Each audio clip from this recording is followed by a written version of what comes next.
Development District here, Executive Director. My friend Todd Napier from the Development Corporation of Knox County. Todd, thank you. Jack Qualls, Loudoun County Economic Development Agency Executive Director. Annabeth Walker, Director of Economic Development for Claiborne County. Ms. Stephanie Welch, City of Knoxville, Chief Executive Economic and Community Development Officer and Deputy to the Mayor. Mike Odom, Knoxville Chamber President and CEO. Mike, I saw you here. Where are you, brother? Just right there in the back. Thank you, Mike. Doug Lawyer, Knox Chamber, VP of Economic Development. Also, Miss Amy Nolan's here from the Chamber. Amy, I saw you earlier. Thank you, Amy. Let's see, George Bovey, Loudoun County Chamber Board Chair. George, where you at, brother? Thank you, sir, for being here as always. Karen Clark, Claiborne Economic Partnership CEO.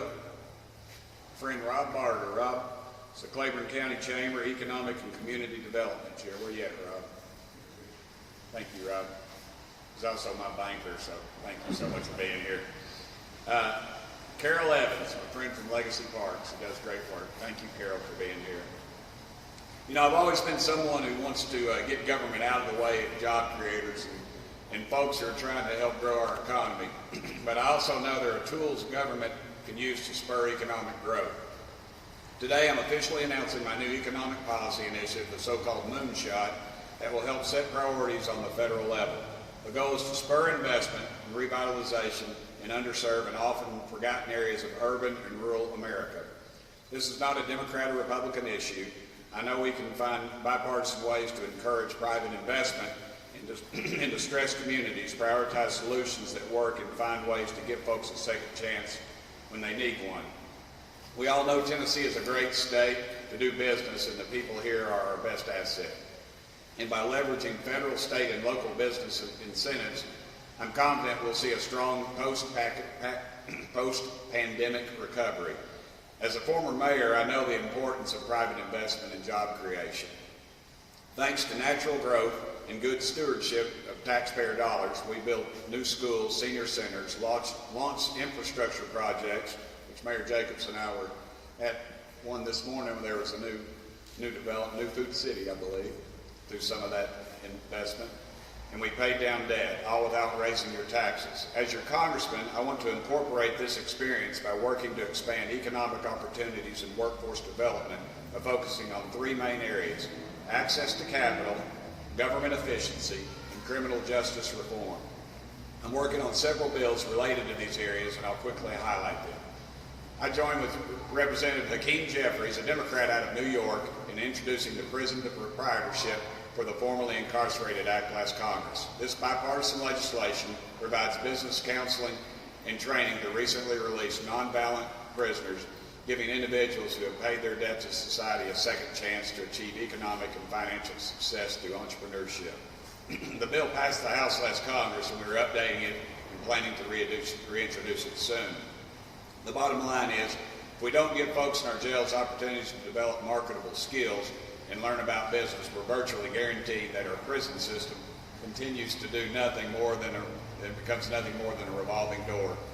You know, young man's over there enjoying our waterfront, so he's all right. I'd be over there with him if I wasn't up here. You can leave him there, Dad. He's all right. Well, I don't know. He might. There you go.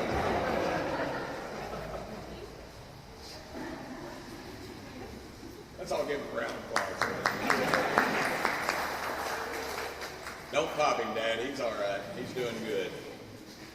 Another one of the bills my bills that passed last Congress is the Microloan Transparency and Accountability Act. On March 2nd, I reintroduced this bill with a bipartisan coalition. It ensures that rural small businesses receive fair access to the Small Business Administration's microloan program. The bill would offer financial institutions an incentive to work with rural businesses and would hold the SBA accountable by making the administration update Congress on which rural businesses receive microloans. The Microloan Transparency and Accountability Act was expected to pass the House earlier this month. The vote has been postponed twice, and it should pass the House soon. But under this bill, America's entrepreneurs, regardless of background or location, will have easier access to capital and resources to help them reach their goals. Finally, I know you're hoping this finally.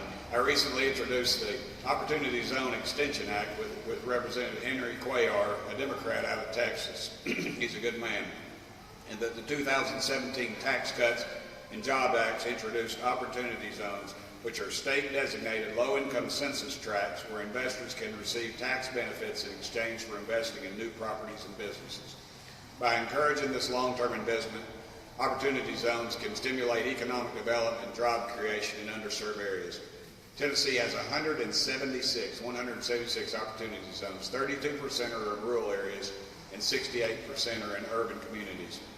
Before COVID-19, they were responsible for generating $2 billion in new investment and creating 500,000 jobs in economically distressed communities.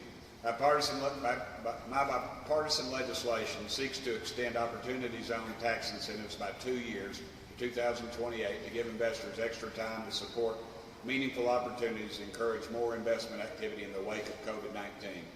I believe that an extension would help stimulate post-pandemic growth in challenging areas across Tennessee and the country. And this development right here at the old Kerns Bakery is a real-life example of the federal government getting things right. I know that's hard for me to say and hard for people in this room, but it is. And these two gentlemen are responsible for making that happen, so thank you all so much.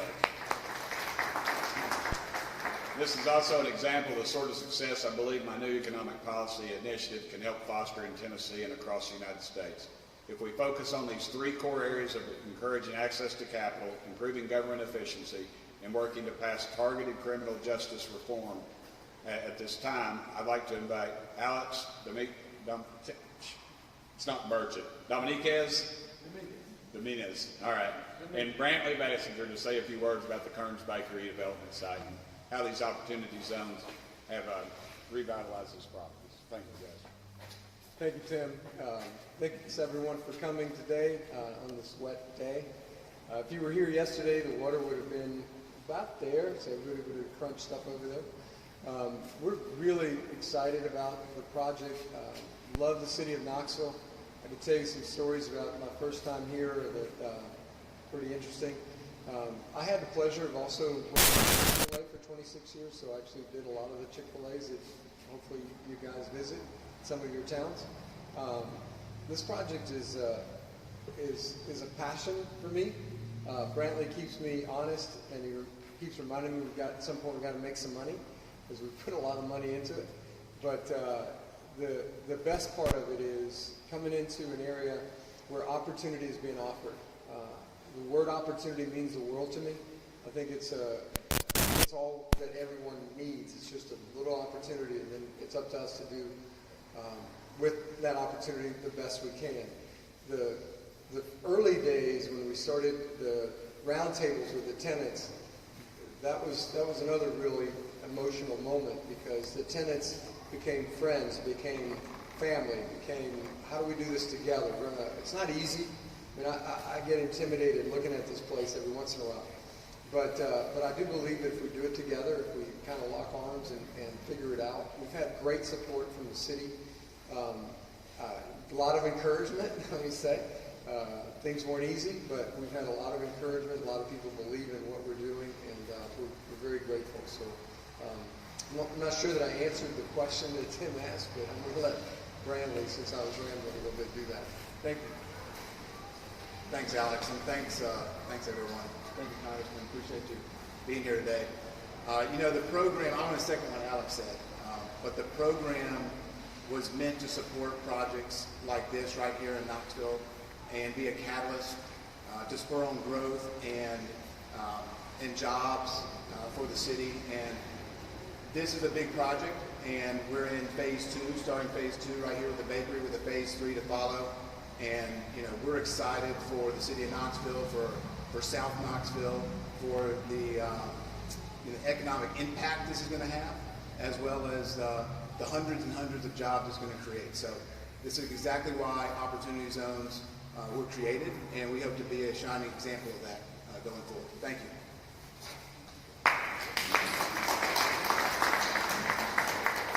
Now this time I'd like to introduce my friend, Mayor of the City of Knoxville, Mayor India Concannon. Thank you, Congressman. When you look around where we are today, you see a big puddle, you see peeling paint, you see a beautiful building that needs a lot of work.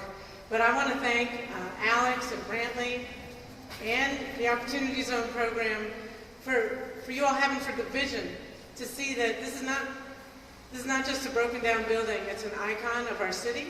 It's a place that the community, has beloved memories. It's a place where a lot of people had good jobs and got their bread. You know, the staff of life, they got their bread here. And I'm really grateful for your vision and investment in this property. And it wouldn't be possible without the Opportunity Zone. So as we discussed in the roundtable earlier today, a lot of people don't know what Opportunity Zones are. It's still a pretty new program. And so the fact that Congressman Burchett is seeking to extend it and to help more people access it is really good news. So I'm really grateful. Thank you, Congressman Burchett, and your colleague, Congressman Cuellar. I hope the legislation is successful. This is really important to the city of Knoxville and to our whole region. It's also really important to me personally. And I want to tell you about someone I know in 1976. She was a young mom with 2 kids, married, and her kids were in school full-time. She found a property in this small town in Virginia at the end of an alley. It was like an abandoned sort of storehouse and sort of run down. And nobody saw much potential in it. But she saw a potential for a restaurant where people could gather, where there'd be art exhibits, where there'd be music, where it would be a gathering place. So she went to the bank and said, I want to start a restaurant here. And they said, who are you? They wouldn't even give her a credit card unless her husband co-signed for it, because those were some of the structural barriers that entrepreneurs faced at the time. But she persisted. She got loans and she got a business and started a restaurant. And I was one of her first employees as her daughter at age 5. I sampled all the ice cream and I took orders, and she had a successful business for many years. And it took vision, it took someone willing to take the risk. So I want to give a shout out to, raise your hand for all the business people who are going to have your business right here. Thank you for having that vision. And I know there are a lot of people who your dream is going to be growing here. And that's where we go from the real estate developers taking the risk and having a vision to the entrepreneurs and small businesses who are going to make more jobs and pursue your dreams and make Knoxville an even more vibrant community. So thank you for that. Your success is all of our success. And to encourage investment, job creation, I'm really grateful for the tools that the federal government can be a great, has a lot of power and has a lot of money, and this legislation can induce more good things happening in our community. So congratulations to Kerns Bakery and the flagship Kerns Apartments. I'm excited about this food hall, market, and entertainment area.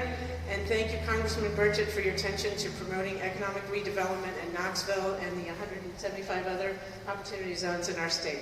Thank you very much.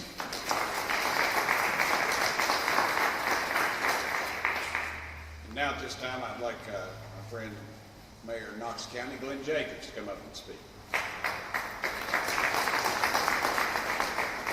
Thank you, Congressman, and thank you for your vision with this legislative package. I'd like to speak specifically about 2 components of it. First, the Opportunity Zone Extension Act.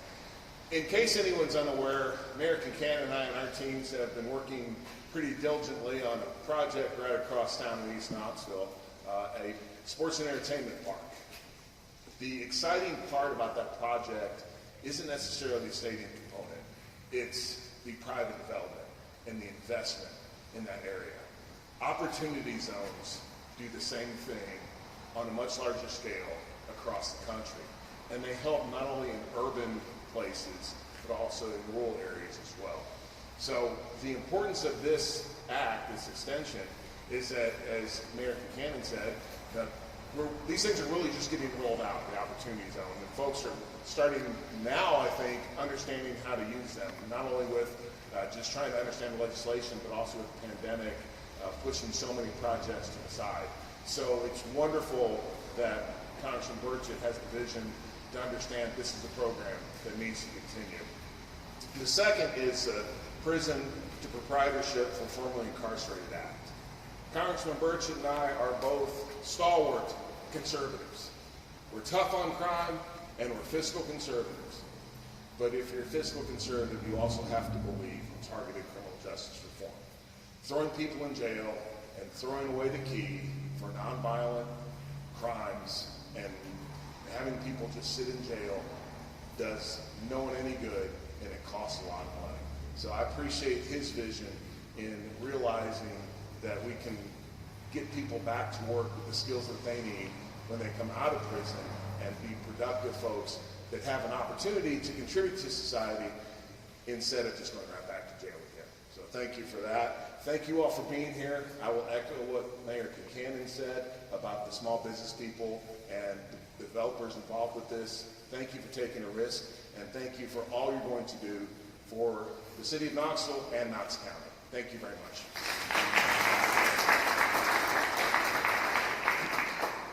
I wanted to thank everybody for being here. I thank our developers and our mayors.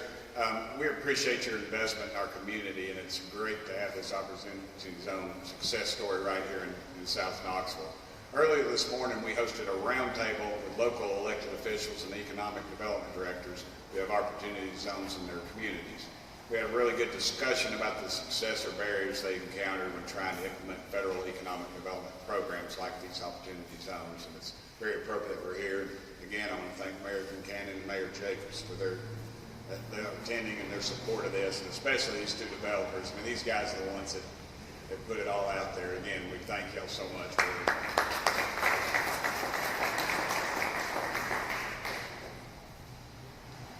Find my notes here. That's the trouble with notes. I never stick to them, and then when I have to, I get confused. So,